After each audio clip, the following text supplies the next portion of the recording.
I had been stationed on the colony planet Erythea Prime for barely 2 weeks when the incident happened. The planet was breathtaking in its alien beauty, skies streaked with violet clouds, and seas that shimmered with iridescent hues. Yet, the beauty belied the tension that simmered beneath the surface. I was a liaison officer, sent to ensure peaceful coexistence between humans and the native alien population, the Cerati. They were tall, elegant beings with skin that shifted color with their emotions, eyes like liquid gold, and voices that resonated like wind through crystal. Communication was difficult, but protocols existed. Her name was Kalara, the daughter of the Cerati governor. From the start, she had made it abundantly clear that humans were inconvenient. "You humans touch too much," she snapped the first day we met, her golden eyes narrowing as she observed me adjusting a piece of her ceremonial armor. "Do not presume to guide me. Do not presume to instruct me." I had stammered an apology, attempting to explain that my role was to ensure her safety during the upcoming interplanetary summit. But she didn't want safety. She wanted freedom. She wanted autonomy. And she made that very clear. The tension between us persisted for days. Every interaction was a delicate dance. I moved cautiously, careful not to offend her, while she remained constantly on edge, her skin subtly shifting to deep crimson whenever I approached. Then it happened. The day before the summit, Kalara was walking through the colony's central observation tower when an unexpected tremor shook the structure. The humans and Cerati present froze as a section of the crystalline floor cracked, sending shards of iridescent material tumbling down several meters. Kalara's foot slipped toward the edge. Time slowed. My instincts kicked in. Without thinking, I lunged and grabbed her arm, pulling her back from the brink of disaster. "Don't touch me, human," she shouted, recoiling from my grasp as if I had violated her very essence. Her skin flared redder than I had ever seen, and I felt a sting of guilt for interfering. I saved you," I exclaimed, frustrated but trying to maintain composure. She turned away, trembling, brushing invisible dust from her ceremonial robes, her golden eyes shimmering with a mixture of anger and something I couldn't quite read. She stormed off toward her quarters, leaving me standing amidst a crowd of wide-eyed observers. For a moment, I wondered if I had just ruined any chance of trust between us. Then, as the adrenaline ebbed from my veins, I realized something even stranger. Minutes later, a messenger arrived at my quarters. Kalara herself. Her skin had returned to a calmer hue, soft lavender tinged with gold, and her eyes, while still wary, held a glimmer of something like curiosity. "Human," she said, her voice softer, though still commanding. "Come with me. To my room." I froze. "Your room?" She nodded, gesturing sharply. "Now, there is something you must see." "Something I cannot reveal in public." My mind raced, but protocol demanded compliance. I followed her through the winding corridors of the palace, careful not to look too intrusive, careful not to touch. And yet, the tension between us had shifted. No longer purely antagonistic, it was tinged with an unspoken curiosity. Her quarters were unlike anything I had ever imagined. Walls shimmered with a subtle bioluminescence, pulsing softly like the heartbeat of the room itself.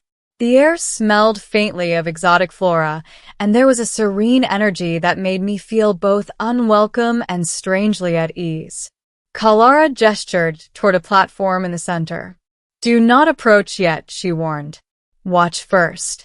I obeyed, standing quietly. And then I saw it, a small container hovering above the platform, filled with a swirling liquid that glowed with a spectrum of colors.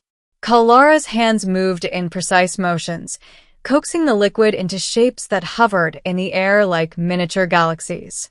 "This is my essence," she said, her voice barely above a whisper.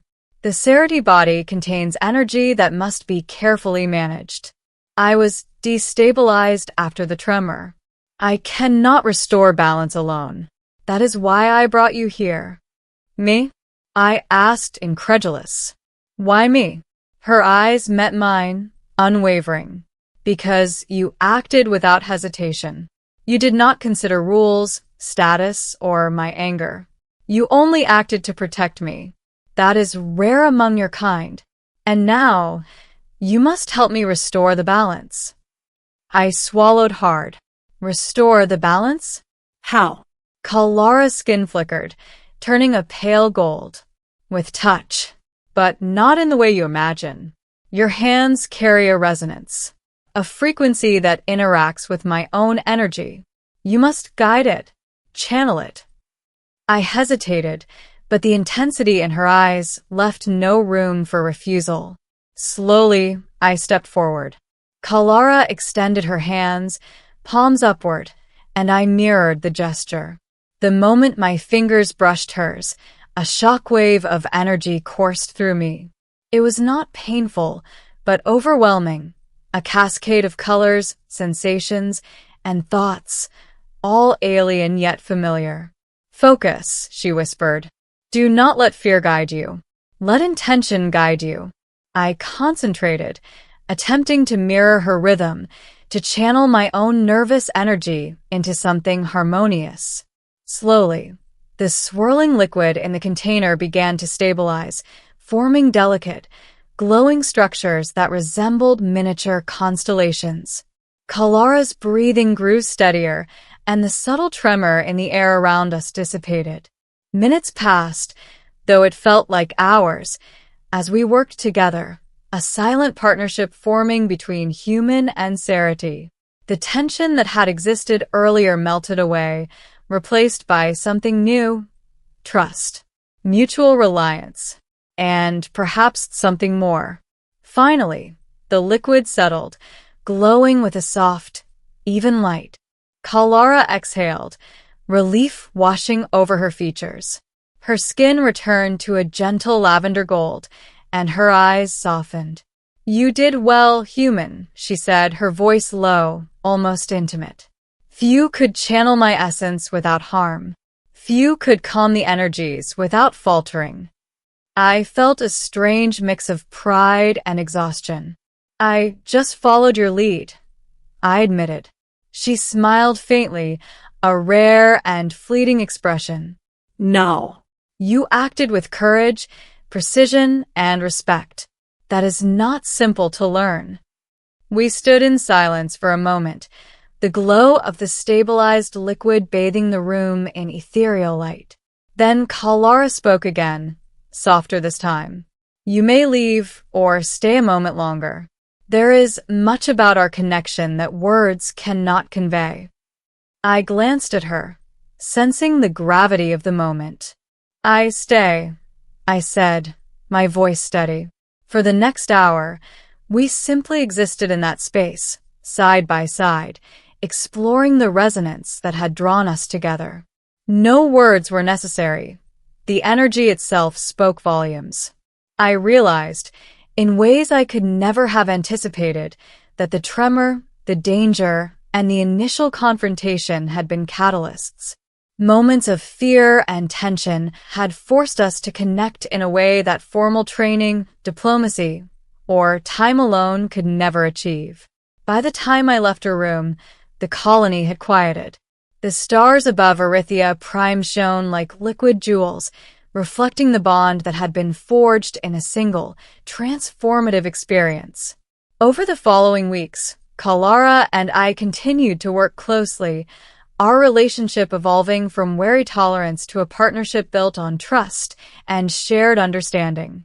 We faced other challenges: political intrigue, environmental hazards, and threats from rival systems, but the connection we had established that night gave me insight, intuition, and confidence I never thought I would possess. And one night, as we observed the twin moons rising over the crystalline spires of the colony, Kalara turned to me, her golden eyes reflecting the soft lunar glow. You saved me, human, she said. But more than that, you stayed. You helped me in ways that no one else could. That matters more than you know. I met her gaze, feeling the weight of everything that had transpired. I stayed because I trusted you, because I knew that connection, even fleeting, was worth more than caution or fear. Her lips curved into a small smile. Then our bond is real. Not just duty or circumstance. Real. In the end, that night on Erythea Prime had proven a truth I had never fully understood before.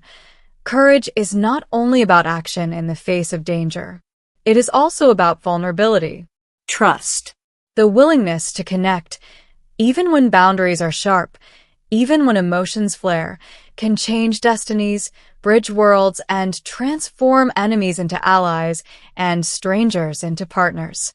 As I watched Kalara retreat to her quarters, I realized that life on Erythea Prime would never be the same.